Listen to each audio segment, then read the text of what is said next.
one of the great German philosophers and writers, best known for his masterpiece work, The World.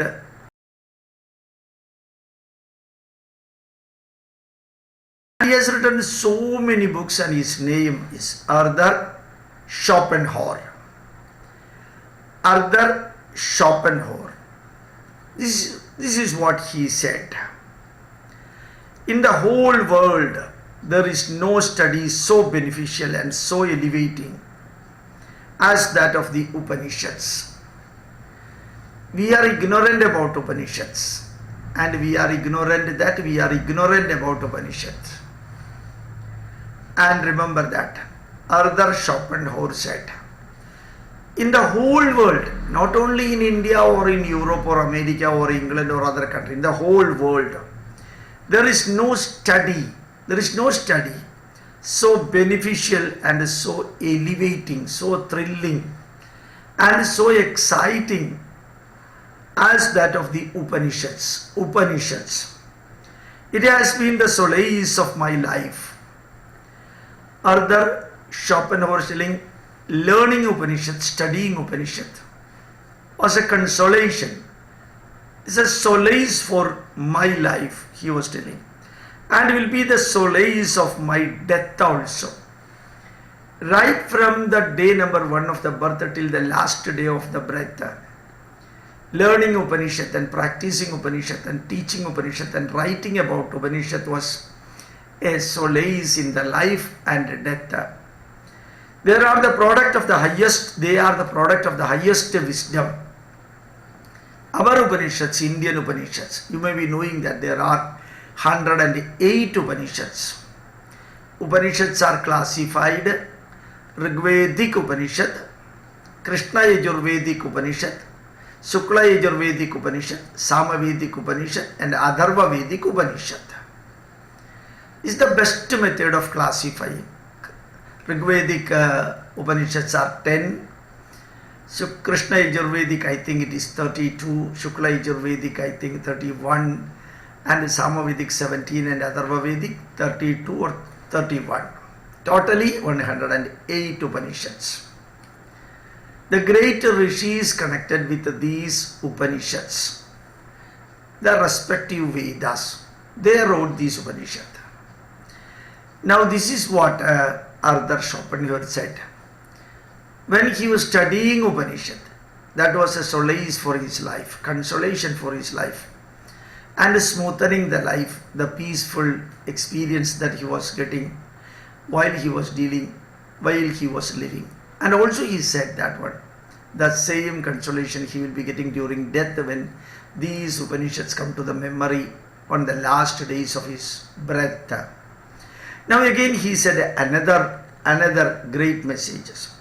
Access to the Vedas is the greatest privilege this century may claim over all previous centuries. Remember that Vedas were available about for the last 2 centuries or so. Before that, Vedas were not available in European language, English, French or any other languages. Vedas were not available about 200 years before. For the last 200 years, Vedas, translated Vedas in English, in German, in French, their copies were available. And what our Schopenhauer was telling is that access to the Vedas for the European people, for the Americans, for the British, access to the Vedas through their language is the greatest privilege for them in this century. May claim over all previous centuries. What does it mean? For all other previous centuries, Vedas could not be learnt by anybody in the world except the Sanskrit scholars. That too not ordinary Sanskrit scholars, Vedic Sanskrit scholars only could learn Vedas. Even in India, minute percentage of the people could read Vedas. Minute, infinitesimally small, ppm level, parts per million level, that's all.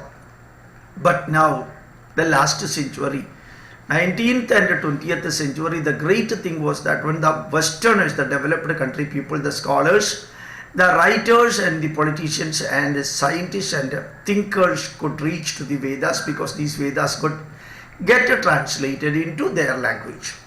Now, next line again quoted by Arthur Schopenhauer. How entirely does the Upanishad breathe throughout the Holy Spirit of Vedas? Upanishad breathe through the Holy Spirit of Vedas. From the Vedas, Upanishad take the spirit. Veda means knowledge. Vidya means Vidya, Veda. And Upanishad, the word means, Upa means nearer. Nishad means the one which is taking nearer. Upanishad means the one which is taking you nearer. Nearer to what? The absolute truth and absolute fact and absolute essence. Whatever is taking you to the absolute. Paramarthika Satyam, Paramarthika Jnanam, Paramarthika Karmam. Whatever is taking you to Paramarthika Satyam, Paramarthika Jnanam, Paramarthika Karmam.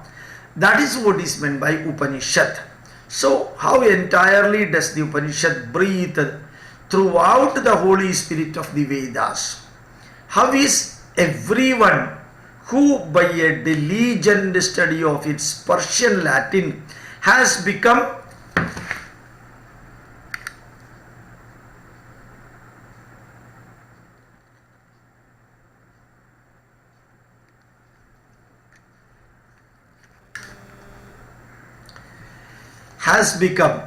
Persian, who by a diligent study of its Persian Latin has become familiar with the incomparable book, stirred by that spirit to the very depth of his soul.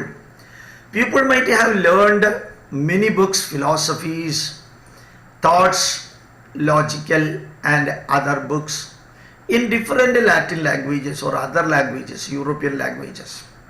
But remember that when they peruse into the Vedas and Upanishad, they will be getting incomparable book.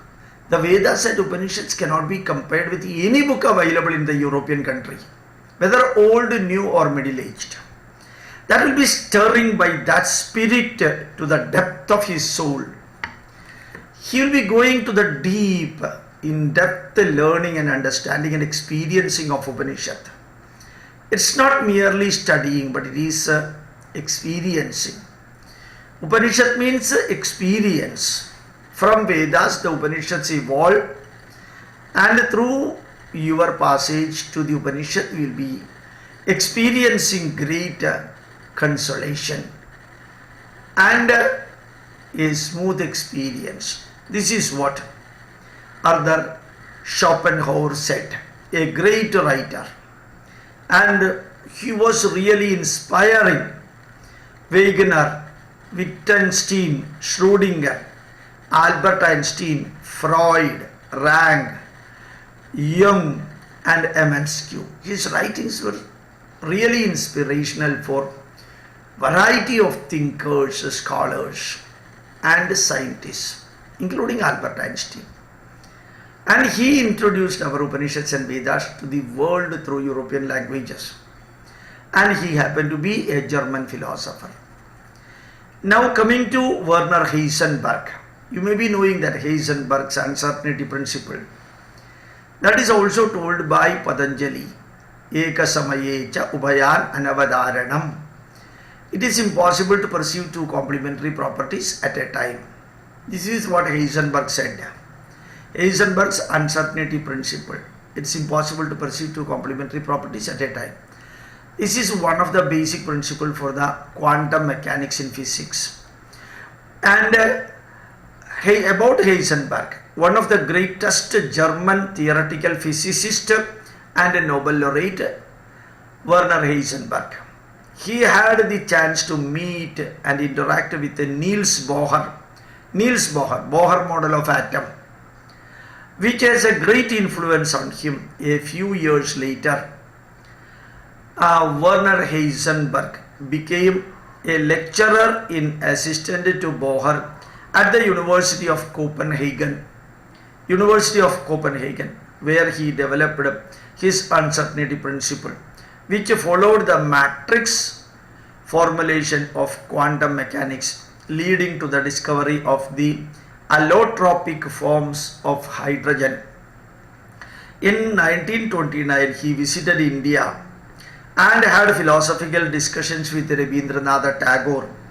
Werner Heisenberg discussed with Rabindranath Tagore, and based on Vedanta, particularly on oneness of the universe and interconnection and interrelation of all the things, animate and inanimate. The ideas never heard of in the West greatly influenced Werner Heisenberg. What he said about India, just we will take the quotation.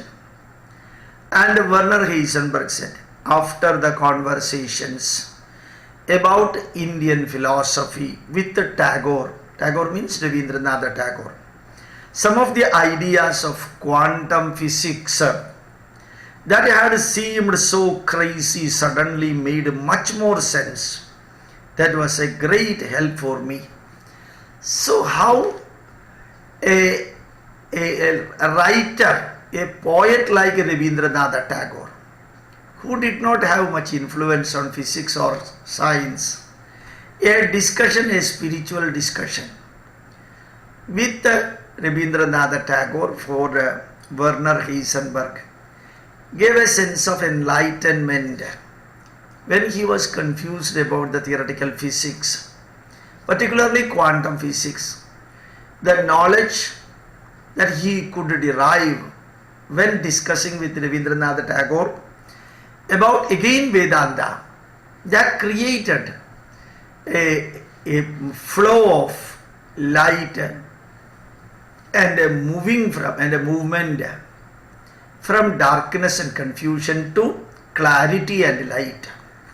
So I will read that quotation of Werner Heisenberg once again.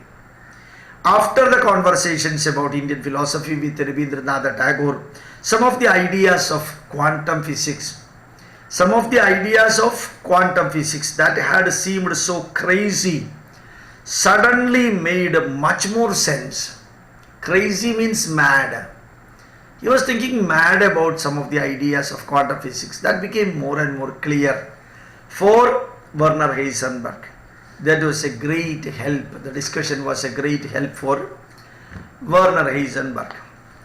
Now Erwin Schrödinger fantastically contributed for the theory of atom. E is equal to mc square, E is equal to h nu, and so on. And Erwin Schrödinger, just we will read about Schrödinger, one of the greatest physicists of the 20th century, and a Nobel laureate, who developed many fundamental results of the basics of wave mechanics. The philosophical aspect of science interested him, and he wrote on philosophy and theoretical biology as well. He is well known for his Schrödinger's cat through experiment. His Schrödinger equation has been regarded as one of the most important achievements of the 20th century. And he also wrote about the basic view of Vedanta. Schrödinger also wrote about the basic principles of Vedanta by expounding Shankara's version of Advaita and non-dualism. Shankara's version of Advaita and non. How, just to see how the great scholars, scientists and Nobel laureates could understand Advaita and Indian philosophy, even though their background was purely European background and no way connected with the Sanskrit or Indian philosophy or Indian spirituality. And that's the greatness. And what he said about Indian philosophy. Some blood transfusion from the east to the west is a must. Blood transfusion from east to west is a must to save Western science from spiritual anemia. That is the culture. The Upanishad and Vedic culture is to be transfused from the West, from the East to the West, from India to the European countries, to avoid the scientific anemia in the science. That is one of the very important thought he put in writing. Next one, in all world, there is no kind of framework within which we can find consciousness in the plural. Consciousness, awareness and consciousness in plurality, nowhere in the world we can find. This is simply something we construct because of the temporal plurality of the individuals. We are looking into superficially, and if we are going deep into that one, we will understand the pluralism even in unity. But it is a false construction if we do it based on Western philosophies and Western science. The only solution to this conflict, in so far as any is available to us at all, lies in the ancient wisdom of the Upanishads. So the plurality and the singularity, the unity in diversity. Vividadame megada ekam sadvipraha bahuda vadanti anoraniyan mahado mahiyan atma guhayam nihidosya jendo tamakrado pashirivida shogo dhadu prasadan mahimanamisham eka evahi bhutatma bhute bhute vyavastita. These are the lines given in Puranas and also Upanishads and Vedas. So fantastically, pluralism can be understood and really estimated and can be subjected further to research when you go deep into the Upanishad of India. And this is the second quotation. And the third quotation from Schrödinger. The earliest records of my knowledge date back some 2500 years or more. The earliest record of my knowledge date back some 2500 years or more. From the early great Upanishads, the recognition Atman is equal to Brahman. Atman is equal to Brahman. This was known to Indians even 2500 years ago, and was in Indian thought 2000 years, far before 2000 years. This thought was there in Indian thoughts, considered far from being blasphemous to represent the quintessence of deepest insight into the happening of the world. Through the Upanishads, you can go to the deepest events and incidents happening anywhere in the world. The explanation can be extrapolated and explanation can be interpolated. That is the greatness of Upanishad. The striving of all the scholars of Vedanta was, the striving of all the scholars of Vedanta was, after having learned to pronounce with their lips, really to assimilate in their minds this grandest of all thoughts. The moment they started talking using the words and letters, from that level, learning, finally they are reaching the level of assimilating all these Upanishadic knowledge in their mind with this grandest of all thoughts, these great thoughts. And the next message from Schrödinger: Nirvana is a state of pure blissful knowledge. Nirvana is a state of pure blissful knowledge. It has nothing to do with the individual. Physically it does not have anything, but spiritually it is the most blissful level of knowledge. The ego or its separation is an illusion.